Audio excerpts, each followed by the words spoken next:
All right, that is what we have in the world of sports, but we want just to dial back the time machine a bit to morning, where we had the National Prayer Breakfast. A lot of issues were raised there that is concerning also a discussion this evening as well, and looking at also tomorrow will be a big day for IBC. That is the recruitment that was nullified in court or was petitioned, and tomorrow we'll be getting the ruling. So we shall be also looking at that more keenly. And just to give you a segue into a discussion, this is what the President had to say today during the National Prayer Breakfast. Ladies and gentlemen, friends, our neighbors from Tanzania,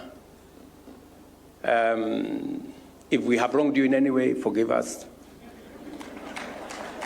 Our friends from Uganda, if there is anything that Kenyans have done that's not right, we want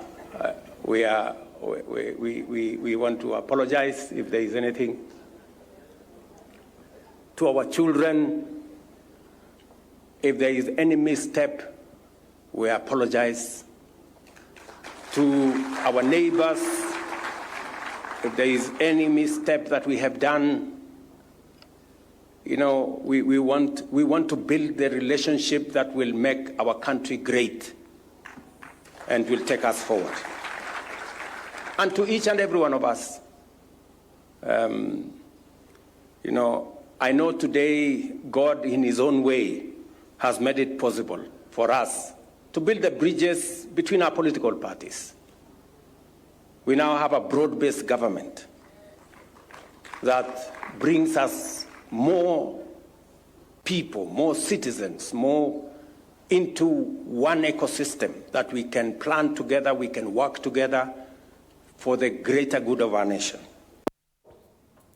Right, we shall be looking at that, holding courts again. If you're joining us with Senator of Kisii, Richard Onyonka, we have Wakabando with us, the former Member of Parliament of Mukurweini. Also, we do have with us as well Jennifer Shamala, Advocate of the High Court, and also former 12th Member of Parliament as well. Let me just get to you straight to you, Wakabando, because you've been speaking that and saying, or underlying the hypocrisy of the National Prayer Breakfast, and why also we're bringing, you know, foreign preachers to come and, you know, give us the word at the end of the day. And I was telling Jennifer, I think we are reading too much into this because that has been, you know, the tradition. And I was saying before we took a short break at that particular point that sometimes they say you cannot see clearly the picture if you're in the frame. Sometimes you need to step out of the frame for you to see the picture clearly. If we speak to ourselves, our own ills, sometimes it takes a person who's from without to speak to us because they can see more clearly. I don't know if you may just speak up on that. Yes. We have also Ngugi wa Thiong'o. I didn't give you a handy opportunity to also condole with the nation of this celebrated, renowned author who has not been celebrated at home as much. But I remember, I think, was it KCA University? They gave him a honorary doctorate. Yes, yeah. I think it's the only university that has done that in the country. You see, the most important topic in Kenya today should be about the Ngugi wa Thiong'o legacy. Professor Ngugi wa Thiong'o, the books he has written, the tribulations he has gone through, the fact that many in the world believe that was the best Nobel Peace laureate in literature that never be, because he was nominated very many times. And in fact, last year or 2 years ago, there was a lot of hope last year that he would be accorded that global recognition. It's a statement of the nation. Even in the context of the prayer breakfast, we can contextualize Ngugi wa Thiong'o in many formulas. Number one, in decolonizing the mind, he talks about why we Africans should set ourselves free beyond independence from colonial powers, because the mind is still in captivity. Remember, Ngugi wa Thiong'o was James Ngugi wa Thiong'o. He dropped his English name. I'm not demolishing those personal choices, but there's some process he went through when he was at Makerere University. Okay. When you remember the tribulations him, Ngugi wa Meri, and Michelle Mugo, Dr. Professor Michelle Mugo, went through in Gahikadenda, when I want to play at Kameredo in Limuru. Who else in the globe has initiated a village theater of magnitude to involve and emancipate, empower the people at grassroots from where you come, like Ngugi Thiong'o? Okay? I know some criticism, but you know, we don't have Father Nature or Father Tongue or Fatherland. We have Motherland, we have Mother Nature, and we have Mother Tongue. Ngugi made the bold move to author a book, very voluminous, in my vernacular, Gikuyu, Murogi wa Kagogo. In English, The Wizard of the Crow. Again, sending a message to the world that people have to be very proud of where they come from. And remember, he was living in America. You know, in the very westernized United States of America. But he still had to get people who understood his vernacular to go and translate the book, and even in the presentations. Again, about the African space for African pride is very, very important. Ngugi initiated that. The other context you bring to Ngugi is that Ngugi was not detained by a non-Kikuyu. And this is the message that people should receive. That Ngugi was actually terrorized and harassed at the University of Nairobi, and a presidency that came from his home county of Kiambu. And through the Moi presidency, never recognized. And when Kibaki was recognizing the Mau Mau, Ngugi came back, and I remember we can credit the son of Jomo Uhuru Kenyatta. He even hosted Ngugi Thiong'o at his State House.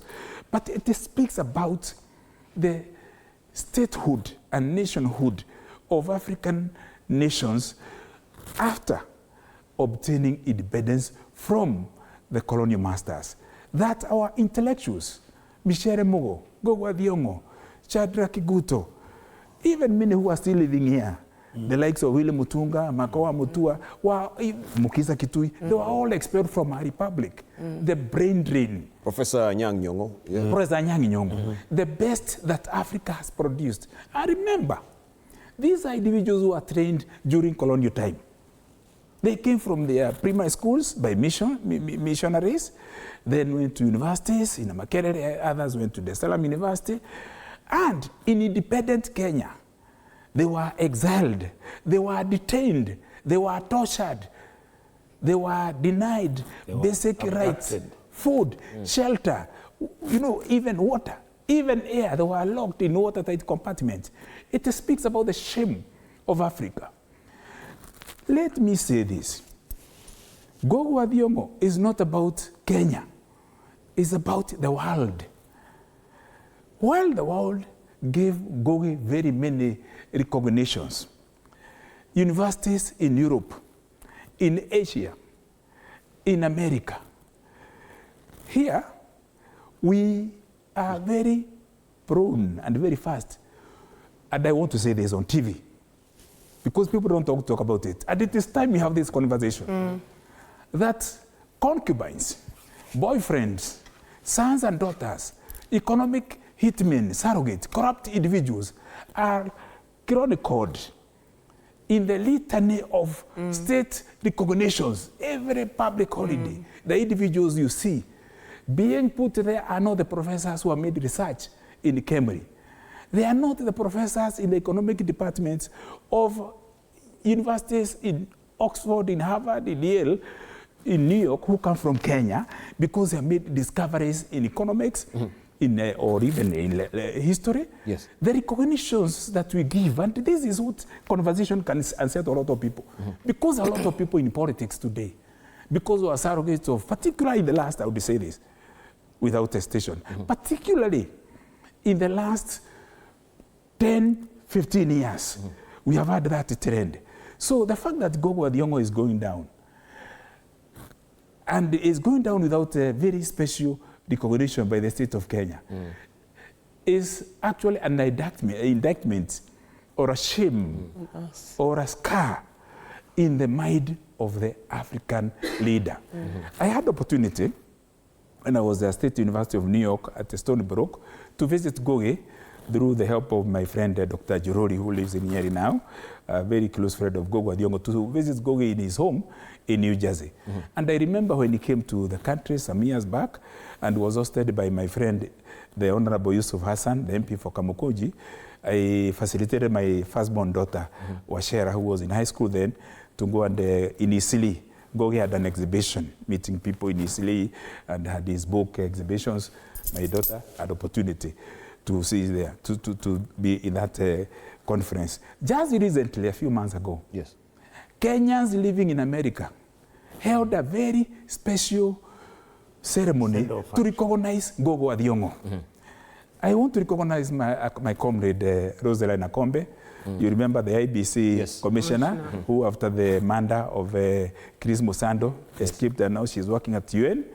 And my nieces, the little graduates, Wajiro Jorori and Wangui Jorori, and their mother, Wangui Jorori also, who were also present with Rosaline Akombe and other Kenyans. Kenyans' resilience and optimism and pride for each other and appreciation for each other is beyond the decorations you see in power. So what I would say, fare thee well, Professor Ngugi wa Thiong'o. Your legacy is indelible, your honor is enduring, and your tower of fame shall live beyond this and next and next. It will actually be an eternal generation. And to the family of Ngugi wa Thiong'o, take strength and fortitude in the fact that you are scions, or you are kin of a man who straddled the globe like a colossus. May he rest in peace. Indeed. And to the government of Kenya. Now, you see, I was whispering my disappointment here because I think we have had Ruto giving so many speeches on screen here. And he had spoken earlier on this program. It's good to give that. Let me finish it. Honorable Let it all hang out. You are too pro-system. Yes. Okay? You are too pro-system, you have to change because that space you have given, he had spoken earlier and all that. And now, he is a master in writing tribute to people he has never even met. Sometimes he writes like 4 pages of condolence messages, and you wonder, he has not even met the family to believe what somebody did. They are just like predetermined. And I know it is not good to accuse somebody of not having sympathies and all that. We are waiting with an abated breath to see the chief liar, what he is going to say about Professor Ngugi wa Thiong'o, who in life he did not recognize, and who represents the opposite of what his presidency and his surrogate regime puppeteered by mercenaries of economic sabotage are going to do. Viva Ngugi wa Thiong'o, long live Ngugi wa Thiong'o. Viva. Viva. Viva. Viva indeed. Jennifer Shamala, you want also to pay your tributes briefly? I cannot add any more words to what the Honourable Member of Parliament has said. No, former Member of Parliament. But yes, Mheshimiwa is a Mheshimiwa. Yes. Okay. It's a lifetime title, so I shall just call you Mheshimiwa. Yes, it is. And I won't be saying former, I'm a current, I'm a what. I won't add anything else. I think that as a country, we've done an injustice to our heroes. Indeed. Ngugi wa Thiong'o being one of those. And I don't want to talk about it because there will be tears in my eyes, because when he did come, and if you go back and check the history books, his wife was raped. How do you get raped at Norfolk Towers, just down the road from here? Who did it? Why? Next to Central Police. Right next to Central Police Station. What was the outcome of that investigation for a man so highly respected worldwide? Worldwide. And that was the end of the story. What happened? But one day, the likes of Mheshimiwa, myself, Willie Mutunga, who I respect so much, and is especially Willie Mutunga, a very good friend of my father, maybe they should write and chronicle these things and write, just like you, or talk it. You don't have to write it. Talk it into a recorder. We get some, at those AI tools, they will translate, we put it in a file, so we have it for the record for our children to read. Because just even listening to you, and I think I'm quite well read myself, I've learned so much, about so much more today about Ngugi wa Thiong'o. Indeed, indeed, yeah. Thank you. He's an encyclopedia, rich repository of knowledge as far as Ngugi wa Thiong'o is concerned.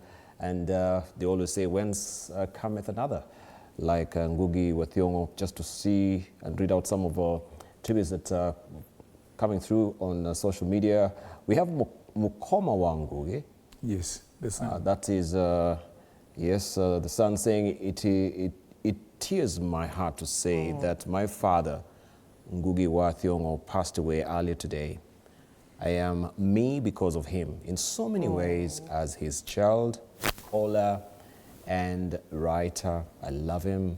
I'm not sure what tomorrow will bring without him here. I think that all I have to say for now. And that is a wipiteary moment, of course, for everyone in the country and more particularly for the family. We have also Honorable Makali Mulu saying, rest in peace, Ngugi wa Thiong'o. You leave behind extremely a rich legacy. Bye-bye, son of the soil. I also saw a tweet here from the Right Honorable Speaker of the National Assembly. This is Moses Wetangula. Also George Natembeya, the Governor of Trans Nzoia. He says, we bid farewell to a towering giant of African literature, Professor Ngugi wa Thiong'o. His fearless voice, profound intellect, and unwavering commitment to decolonizing the African mind reshaped not only our literature, but our identity. Ngugi's legacy is etched in every page he penned, and in the countless minds he awakened. His words will echo across generations, inspiring courage, pride, and purpose. Rest in peace, Professor. Your pen never ran dry. It lives on in all of us. All right, let me just scroll through and try and pick that from Right Honorable Dr. Moses Wetangula. What is this, a honorary doctorate or is a doctor? It's actually, if you allow us to intervene there. Okay, can I read his tweet then? Yeah, okay, but you asked. Oh, I asked, I did ask. Yeah, word of the passing of Professor Ngugi wa Thiong'o cast a long, solemn shadow across my thoughts. A mighty voice has fallen silent, not in defeat, but in transcendence. In him, we did not merely have a writer, we beheld a seer, a craftsman of truth, a fearless sentinel of African consciousness. Professor Ngugi was not confined by the ordinary constraints of our storytelling. He bore the soul of a continent and the cry of its people within every line he penned. His writings were not just literary artifacts. They were acts of defiance, declarations of dignity, and hymns of remembrance. Waxing lyrical there. That is Honorable Dr. Moses Wetangula. That comment about honoraries, you know, in the past, even in the old order. Would you be digressing to the topic of the day today? Yes.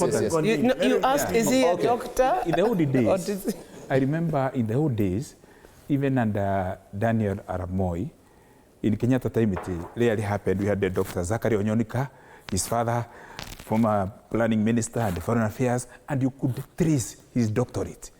Then you could also trace the doctorate of Dr. Odogo Mamo.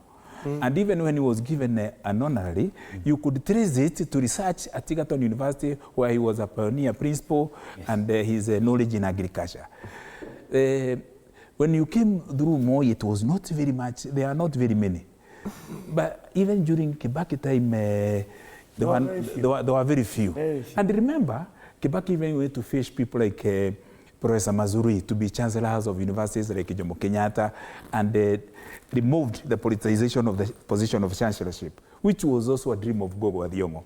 But in the recent years, you have no descripts.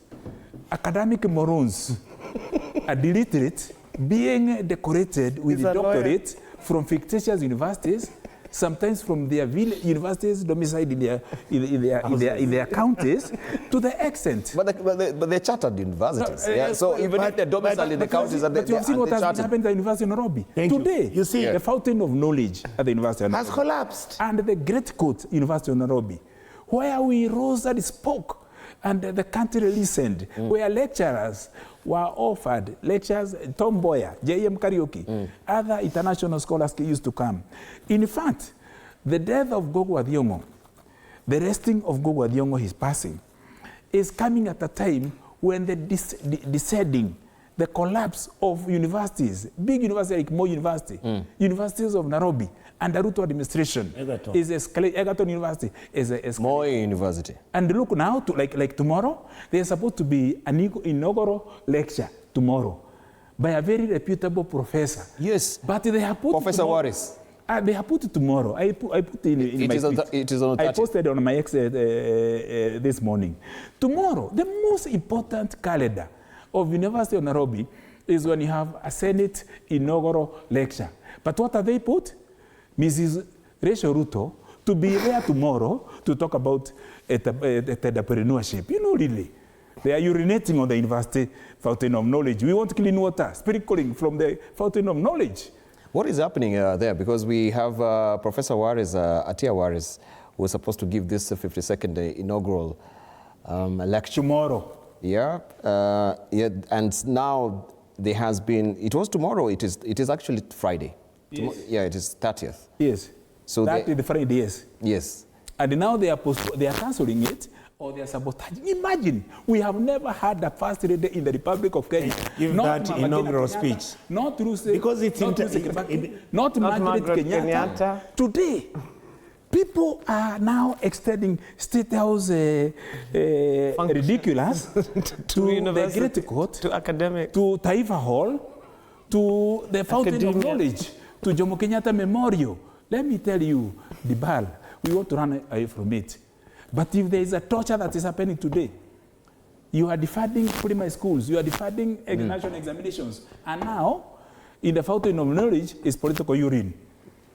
Not clean water. Thank you very much. Professor Waris, I should say that, we've had her also on the experts as well.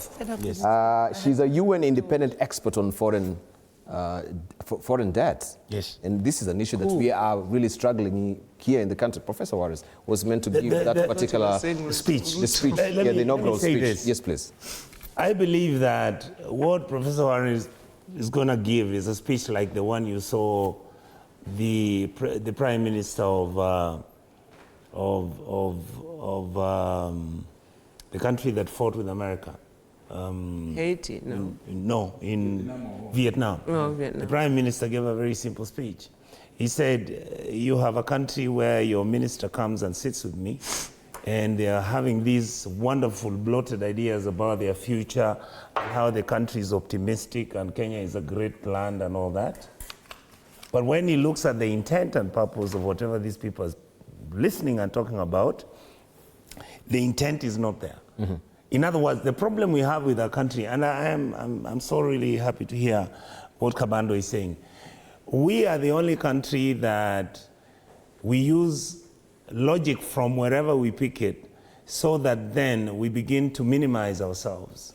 When you're trying to, for example, go for community nationalism, they call you a tribalist.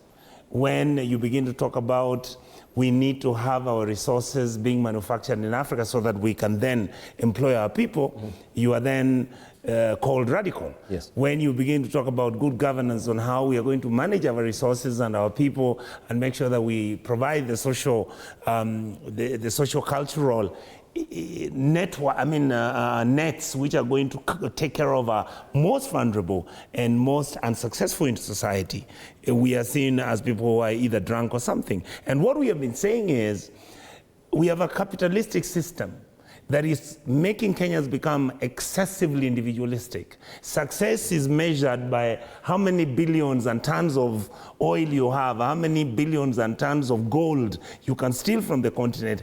The Kenyans used to steal 10 million and everybody would shake. Now people steal billions, 19 billion, 17 billion, 105 billion, and that's normal. And what some of us are saying. This is the emasculation that is so deliberate, whether you look at our education, the way we behave. The scenario that you are raising about our country, look at where we are, Kabando, a university that was the epitome of our excellence, a university that made me understand who I was, made me socialize intellectually with other people. Right now, it is nearly impossible to do that. We have taken our institutions and purely for no reason at all, but to steal resources from those institutions, they are all bankrupt and broke. And I spoke this in Parliament once. And now the leadership are building their new universities, their new schools, where public schools and public universities are dying.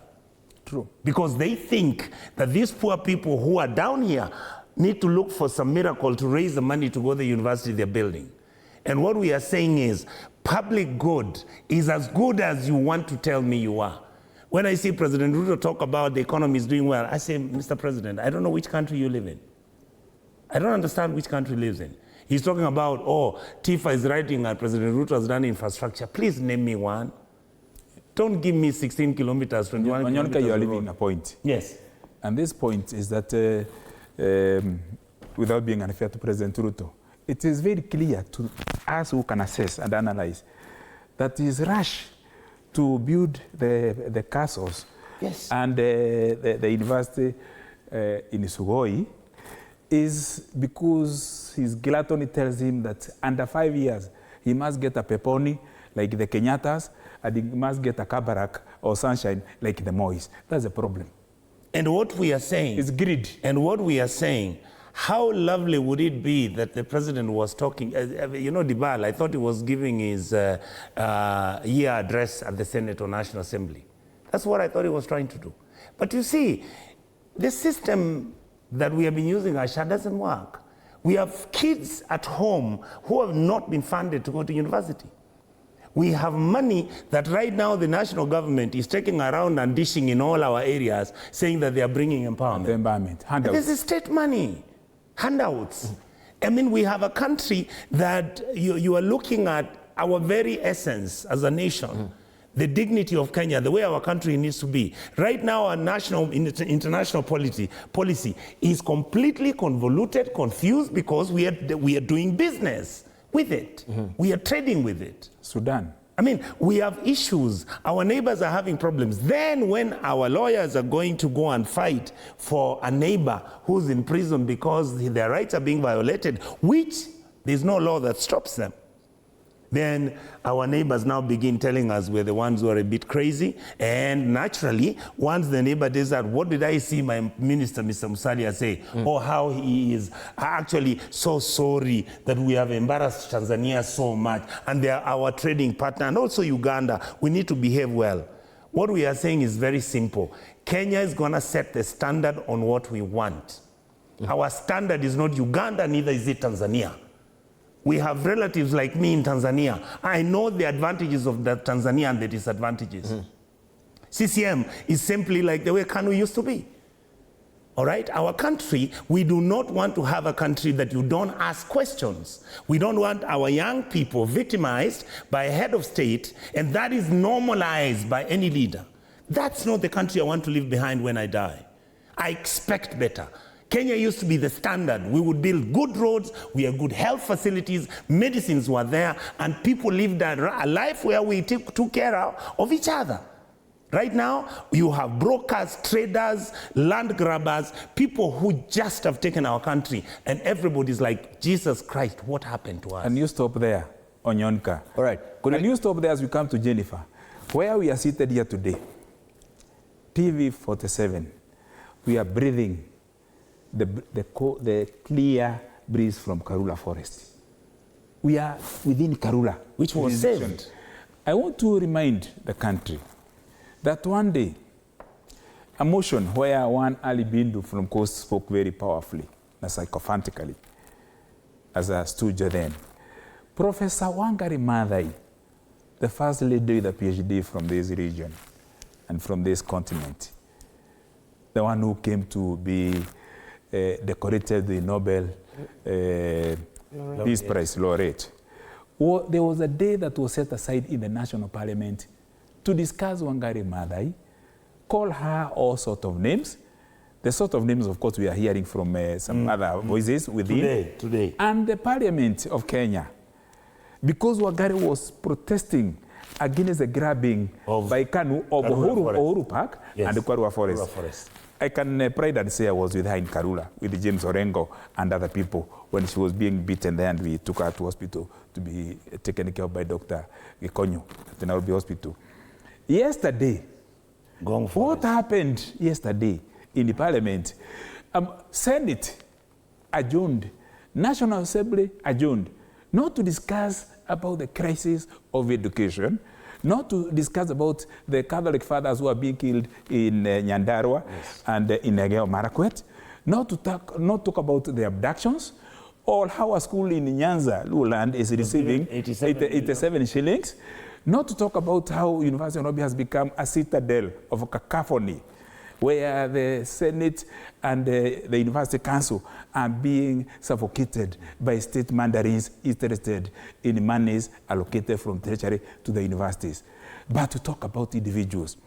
It reminds of a young Kabando then, listening in a radio, KBC, then Voice of Kenya, in a forlorn village in Nyeri, southern part bordering Kirinyaga, Parliament discussing Professor Wangari Maathai, a hero of Kenya, a hero of Africa, a hero of the world.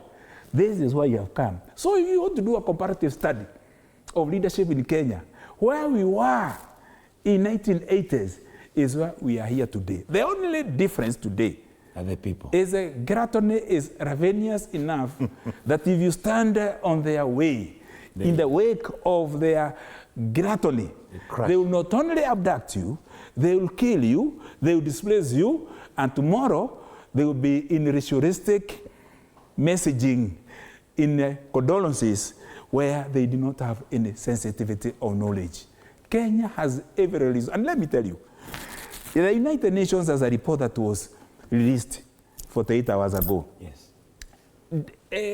indicting Kenya and Jomo Kenyatta International Airport in particular for being the gateway of illicit arms that are being used in Sudan in Congo. RSF war with the regime that is in place there. Again, Kenya is being chronicled for being a meddler, negatively, not positively, in Congo, because some leaders in this country have lied in Congo. So let me pause and wonder, shall we live to exist for the next 2 years?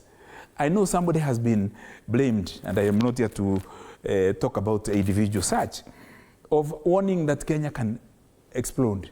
In 2007, 4 months to elections, the late Major General Kenodia Morogo, Principal Secretary, Ministry of Youth Affairs, newly created in 2005, went to Parliament to warn that there is youth restlessness. And he warned a handful of 18% of members of Parliament, because the others did not find any use in attending that presentation in the Parliament buildings, that a day shall come if we don't take care. And I have said this in TV 47 2 years ago, here I am repeating, where they shall, the youth of Kenya shall unite, and notwithstanding color, despite their race, and against their vernaculars, push KICC, that road building. And it will fall horizontal to the nation center again and around building. He was talking metaphorically. And this is what happened on 25th of June last year. Kirigila, Justice Kiria from South Africa, investigating the election, the symbolic election of 2007, said if we don't put legal and electoral reforms in place, 2012 will be a child's play. Will be like a Christmas party. Is it a Christmas party? Yes. The same things that are being repeated. I'm now saying this, son of a woman, Kabando. If the trend continues the way it is going, from Trans Nzoia to Lamu, from Masabit to Busia, from Nyeri to Nyamira, it is not us politicians who should incite that we shouldn't. A non-violent revolution is coming to Kenya. And I know people don't talk about that. A non-violent revolution is going to come to Kenya. Today, in Africa, the most celebrated individual in Africa, Dibal, is Burkina Faso's president. Ibrahim Traore. If you look at the matatos in town, I want to challenge anyone and ask the supporters and the brothers or the people who brother the market, Dr. William Ruto, try to put a matato in his picture in Nairobi. It will say for 365 days without being boarded. The anger, the restlessness. Without being boarded, I thought the fury, the impatience that is happening in this country is very worrying. And I'm telling you, we may not get to 2027. I will not want it to happen because I have children and I have grandchildren, even if not direct. We want to be peaceful and non-violent, but the seas are coming to the shore.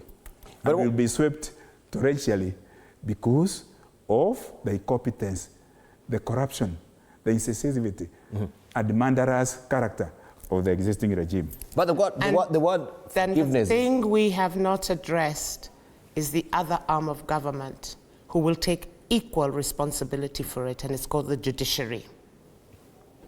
It has become, I'm not saying everyone in the judiciary, but I can easily say I think 90% of it is corrupt today. If I remember very clearly during the election petition, I will not name the judge, but it was a lady at the Supreme Court who very coyly said, for those of you who were trying to call us, sorry we didn't take your calls. Imagine. What did she mean? And who was trying to call her? We're talking about a presidential election petition. Have we ever been told? No. No. I have a personal matter which has now been, where I am the, it's a civil matter.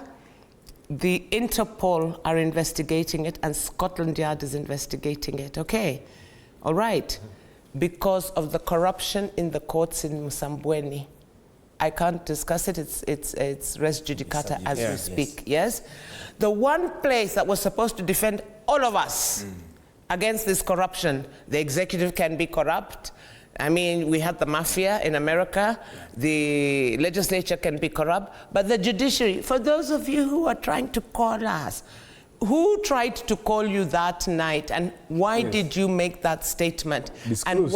And disclose to us under the right to information, the recklessness with that judiciary. And when all of this will happen, because at the end of the day, it's for nothing that it is called the temple of justice. We expect politicians to be bad. We have mafia, everything, but it's our last line of defense. Unless you want a coup in this country, then we go to the military.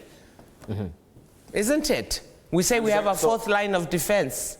All right, maybe just sticking to that particular bit, we have this altercation that is going between, the Supreme Court and the Senior Counsel, Ahmed Nasir as well, with the jury's PESA thing. Yes. Is there any modicum of truth? Because they've actually challenged him to, not just be on social media, go to the JSC and table your complaints at the end of the day. And then, I've been in the JSC. 2 magistrates gave, I don't know, an ex parte order can only be given for a maximum of 7 days. You cannot extend it another 7 days ex parte, 14 days. I reported them in 2018, magistrates in Kwale. Have I heard anything from them to this day? That's what they call a Judicial Service Commission. Have we heard anything? So where are we to go? Where are we to go? Good question. Let's hear from... Thank you. I think the truth is that we have a country, according to me, and what I listen to my colleagues here is that we have a country that is basically broken down. And the view I've been giving, and I listened to what Kabando has said, I don't understand why people are uncomfortable that Gachagua raised an issue of what the consequences of a bungled up and stolen election would be. I mean, I don't see the contradiction on that, because it means you are not allowing people to have an exit strategy. In terms, they even lost elections genuinely. Why? Because you are bungling up the recruitment of the members who are going to be part of the what? Part of the referees. Referees. You are coming with an exercise where individuals who had been shortlisted to be seen for those jobs, you are now bringing new names. Illegally. And these are the names you're putting there. And then you are expecting me to believe that you are actually going to print ballot boxes and papers, that you are going to keep everything according to the secrecy and security that we need, the secrecy and security that we need for the election materials that you're buying, for them to be verifiable, believable, and to be. Now, where we are as a country, I've also seen some rulings which some of the judges and magistrates are making, and some of our friends actually talk about it. They say you can take a case to the magistrate, depending on what you pay. You can then move to the Court of Appeal, depending on the jurisdiction and all that. Depending on what you give, you can actually go to the Supreme Court. Dibal, is that the justice system that our country needs? I mean, when it's is that, I mean, we have even gone that we are actually passing unconstitutional bills in the National Assembly. We are, in fact, gone further. We want to have constitutional amendments on some of the things that you will never change, even if you have a 2/3 majority. Why? Let us go to the referendum and sort out the mess, because it's more political than legal. The question of Grad Mullah, senior counsel, first disclaimer, he is my personal friend, and we associate in a very privileged way. Recently, he claimed that there is a Supreme Court judge who received a bribe on behalf of another judge. And he has given it back. And he gave the amount of 4 million, 4 plus million. And he said he knows the client, his client, and he is ready to give information. Meanwhile, he gave an ultimatum that the judge, the Supreme Court judge, should return the money, refund the money. Instead of the judiciary taking that gauntlet that has been thrown on their feet to investigate that matter and take it to refer the matter to EACC and Anti-Corruption Commission, EACC, and even refer the matter to the Judicial Service Commission. They are now writing letters to DPP and other people out there asking them to investigate Grad Mullah Ahmed Amnasir.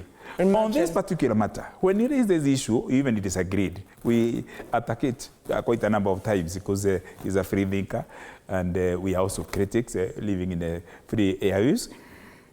And we told him, give the evidence to JSC, where you are a member before. Yeah. And spare Mother Koome the personal attacks. We say that in good faith. But now, Grad Mullah has come to give specifics, the evidence. And instead of the judiciary now submitting as the custodians of logic, rationality, and justice, the temple of justice, what they are doing now is through punches to the shandos. What Jennifer Shamala, daughter of the second liberation hero, Jape Shamala, has said today is that when you want to come to questions of justice and accusations and interrogations, come with clean hands. The judiciary is our last line of defense. It is now disgraced. Parliament is the Tower of Babel. Executive are captives of plutocracy and extrajudicial killings. Judiciary is gone. Parliament, the people's representatives, went a long time ago, and there are few people speaking in the voices in the wilderness. The executive, the sovereign of the Republic of Kenya, is even grabbing not only money and the land, but the public seal.